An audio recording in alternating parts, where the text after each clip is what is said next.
Hey YouTube, how's it going? I'm Bill Schneider and this is Rumble Garage. Hope you guys like what I've been putting out there for channel. Basically, I'm just trying to put out as much, information as possible. That way you guys cannot feel so discouraged or let alone even scared to attempt to work on these cars. These cars with the stars. So me, I love my Subarus. I taught myself basically how to work on these cars. They're really not that hard to work on. And there's a lot of misconceptions of what's right and what's wrong on them. So I'm here to show you guys exactly how I do it and how I don't have any issues and any problems. Obviously, I've come across issues and I've come across problems, and I'm going to show you guys how to fix them and go through them always. If you guys have a problem and you guys come across something that possibly I haven't covered, by all means, please shoot me a comment below. And I will go out of my way to possibly make you a video and show you exactly how something is done. That's something that I've done in the past. I will definitely go out of my way for you guys. As a YouTuber and as a vlogger, I have to do this for you subscribers.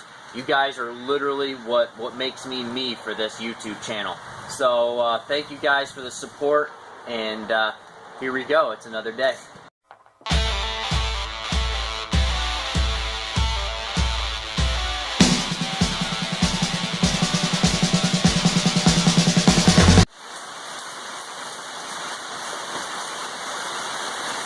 Yeah.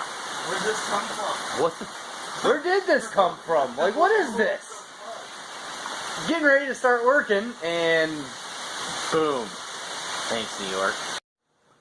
Alright, so what I did was I ended up coming back downstairs, and basically I'm just going to jump on some short block stuff. Probably just do a little bit more disassembly and get all these ready so that they can get machined and cleaned up. But what I kind of want to show you guys is when this is put together, you guys have to really trust your builders when you guys put these together. You guys can see like the rust and stuff, whatnot. This is all on the actual crankshaft itself. Obviously this engine has been sitting for a while open, and it does need to be cleaned up, guys. I don't recommend you guys just put oil in these and run that. Obviously that zinc oxide has the chance of coming off. It's one thing if it's a little bit rusted on the inside cylinder walls. That's something that is going to be abrasively taken off, and I've seen some of that. Like I've seen and heard of nobody having issues with that, but as far as like the internals wise, that needs to be like that, like spick and span. So other than that, this is a brand new crankshaft. It's never ever been used. Same thing with the bearings and the connecting rods, pistons, and whatnot. So obviously I wanted to split it apart. I wanted to make sure it was built correctly. So one thing that I did come across that I don't like, I noticed it when the block wasn't even split, how off-centered that bearing was.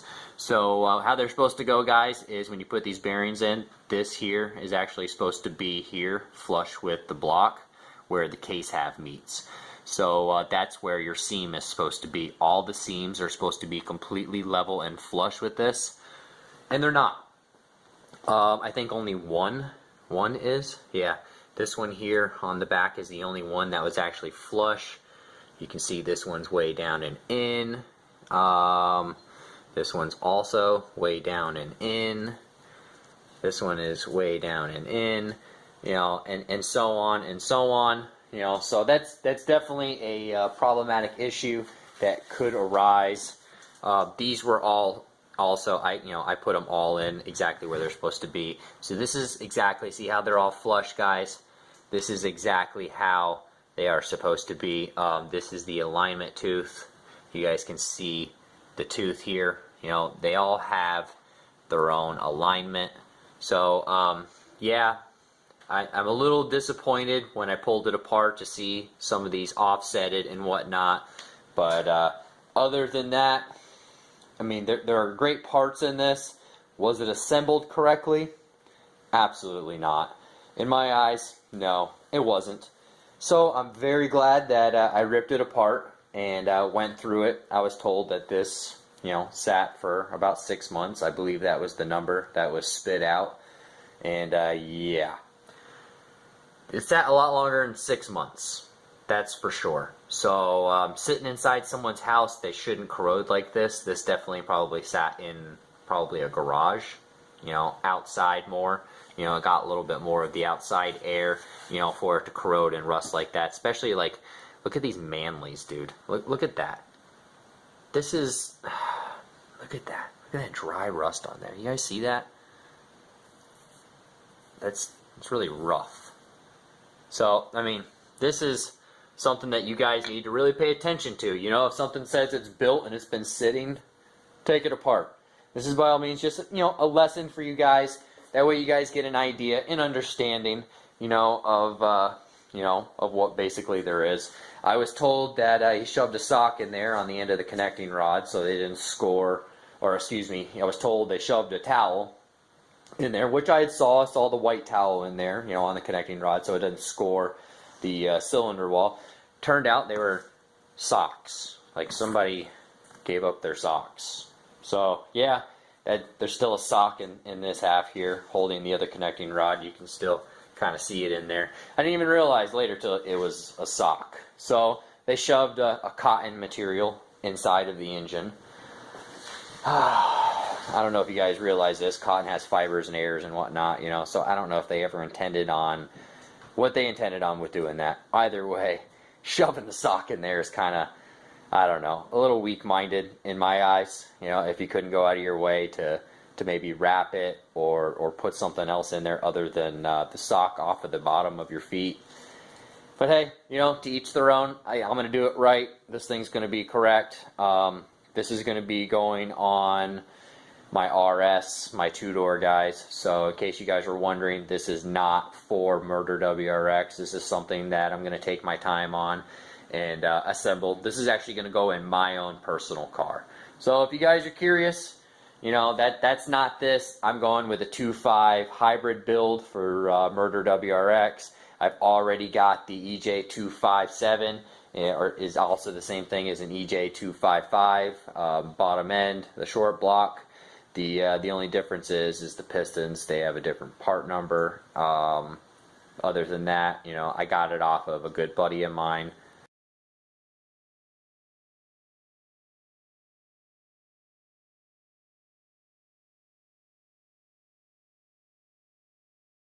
And my buddy basically said that, I got it for a good deal. I know exactly what was done to that engine. It's only got 1,500 miles on the short block that I just bought because he put it back together with the original pistons and rings. He just basically wanted to get it back together. He put so much money into the engine on the rebuild, and towards the end, he just kind of, I think it just kind of fell short a little bit money, and he just wanted to get it together. He ended up running it, and he didn't re-ring it or anything like that. He just ran the stock rings, cleaned them up, put it back in there. And, of course, 1,500 miles later, he ended up having his issues. So he had ringland, and one of the pistons ended up kind of melting the side of the piston a little bit. Didn't do any damage to the cylinder walls because he just, he caught it right then and there.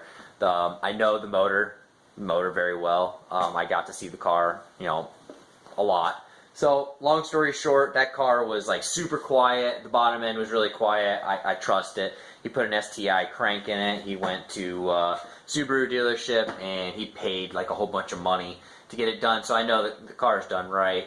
You got ACL bearings in it and all that stuff. But it's already been split. That's how he knew it was the ringland issue. It was just best to just split it apart, make sure what it is.